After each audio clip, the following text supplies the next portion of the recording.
எங்க பார்த்தாலும் தண்ணி. ரோட்ல, வீட்லன்னு எங்க பார்த்தாலும்.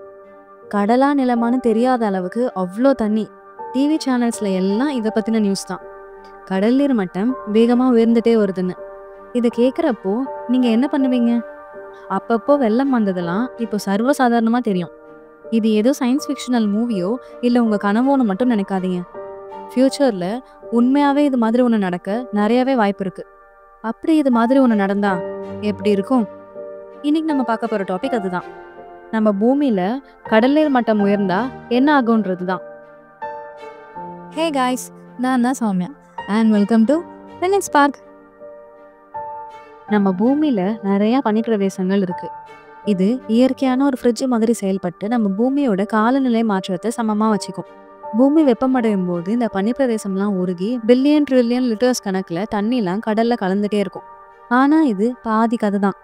கடல் வெப்பமடையும் போது அது அதுல இருக்க தண்ணியை கொஞ்சம் கொஞ்சமா விரிவாக்கும். இதை தான் தெர்மல் எக்ஸ்பான்ஷன்னு சொல்றாங்க. கொஞ்சம் டெம்பரேச்சர் அதிகமானாலும் அது கடல் நீர் மட்டத்தை அதுக்கேற்ற மாதிரி அதிகமாக்கும். இப்போ ஏரி குளம்ல தொடர்ந்து மழை பெய்யறப்போ நீர்மட்டம் அதிகமாகி வெள்ளம் வருதுல்ல, அது மாதிரி தான் கடலோட நீர்மட்டம் கண்ணுக்கே தெரியாம கொஞ்சம் கொஞ்சமா அதிகமானாலும் ஒரு நாள் எல்லா நியூஸ் சேனல்லையும் வர மாதிரி பெரிய பிரச்சனையா மாறிடும்.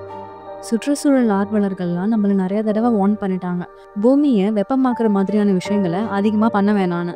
ஆனா ஆல்ரெடி கடல்ல சேர்ந்த தண்ணியையும் கடல்ல இருக்க வெப்பத்தையும் கணக்கு பண்ணி பார்த்தா நம்ம இப்போ பேசிட்டு இருக்க டாபிக் உண்மையாவே நடக்கிறதுக்கு நிறையவே வாய்ப்பு இருக்கு.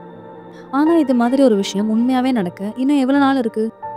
இது நம்ம வாழ்ந்துட்டு இருக்க பூமியை எந்த விதத்துல பாதிக்கும்?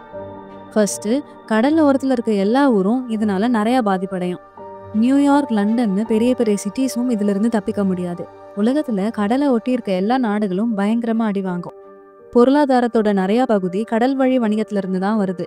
அது எல்லாமே ஃபுல்லா பாதிப்படையும். கடலை ஒட்டி இருந்த நாட்டு மக்கள்லாம் அவங்க வீடை இழந்து உள்நாடுகளுக்கு போக ஆரம்பிப்பாங்க. ஆனா உள்நாட்டிலையும் இவ்வளோ பேர் தங்குறதுக்கான இடம் எப்படி இருக்கும்? எங்க பார்த்தாலும் மக்கள் கூட்டம் நிறைய ஆரம்பிச்சு நிலத்துக்கும் குடிநீருக்கும் நிறைய சண்டை வரும். கடல் தண்ணி நல்ல தண்ணியோட கலக்கும் போது விவசாயத்துக்கு பெரிய பிரச்சனை வரும். இதனால கடுமையான உணவு தட்டுப்பாடு ஏற்படும். கடலோட எல்லை அதிகமாகும் போது இயற்கையோட சமநிலை கேள்விக்குறியாகும்.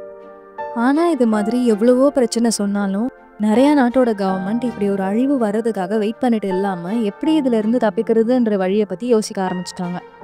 இதுல ரொம்ப முக்கியமான விஷயமா பேசப்படுறது கடல் நீரை தடுக்கிற மாதிரி பெரிய பெரிய சுவரை உருவாக்குறது தான். நெதர்லாந்து மாதிரி நாடுகள் பல வருஷமா இந்த முயற்சியில அதிகமா ஈடுபட்டிருக்காங்க. ஆனா இப்படி சுவர்களை எழுப்புறதுக்கு பதிலா அந்த தண்ணியோடவே சேர்ந்து வாழ ஆரம்பிச்சிட்டா எப்படி இருக்கும்? இந்த ஐடியா தான் ஒரு சில நாட்டுல யோசிச்சுட்டு இருக்காங்க. மிதக்கிற நகரம் மாதிரியான விஷயம் படத்துல மட்டும் இல்லாம நிஜத்திலயும் உருவாக்கணும்ன்றது தான் இவங்களோட பிளான். இந்த விஷயம் உண்மையாவே நடந்தா நம்ம தண்ணியோட போராடுறதுக்கு பதிலா அந்த தண்ணியோடவே சேர்ந்து வாழ ஆரம்பிச்சிடலாம். நம்ம உலகம் எப்படியும் மாறதான் போகுது. ஆனா எவ்வளவு சீக்கிரத்துல அது நடக்கணும்னு ஒண்ணு இருக்குல்ல. பிரச்சனை வந்ததுக்கு அப்புறம் அதுக்கான சொல்யூஷன் தேடி ஓடாம அது வர்றதுக்கு முன்னாடியே தடுக்கிறது தானே நல்லது. பூமி வெப்பமடைகிற மாதிரி நம்ம பண்ற விஷயங்கள்லாம் கொஞ்சம் கொஞ்சமா குறைச்சா கடல் நீர் மட்டத்தை 1-2 மீட்டர் வரைக்கும் தாராளமா குறைக்கலாம். ஆனா அப்பவும் கடலோர ஊர்கள்லாம் பாதிப்படையும். ஆனா ரொம்ப இருக்காது. ஒருவேளை நம்ம இதை கண்டுக்காம விட்டா கடல் மட்டம் 5 மீட்டர், 10 மீட்டர், 20 மீட்டர், 500 மீட்டர்னு உயர்ந்துட்டு போயிட்டே இருக்கும். ஏற்கனவே பூமியில 4/3 பங்கு இருக்க கடல் 4/4 பங்கா மாறி புதுசா சீ மேப் ஒன்று போட வேண்டியதுதான். ஆனா இதுல எது நடக்கணும்ன்றது நம்ம கையில தான் இருக்கு. இந்த வீடியோ உங்களுக்கு பிடிச்சிருந்தா லைக் பண்ணிட்டு நம்ம சேனலை சப்ஸ்கிரைப் பண்ணிக்கோங்க.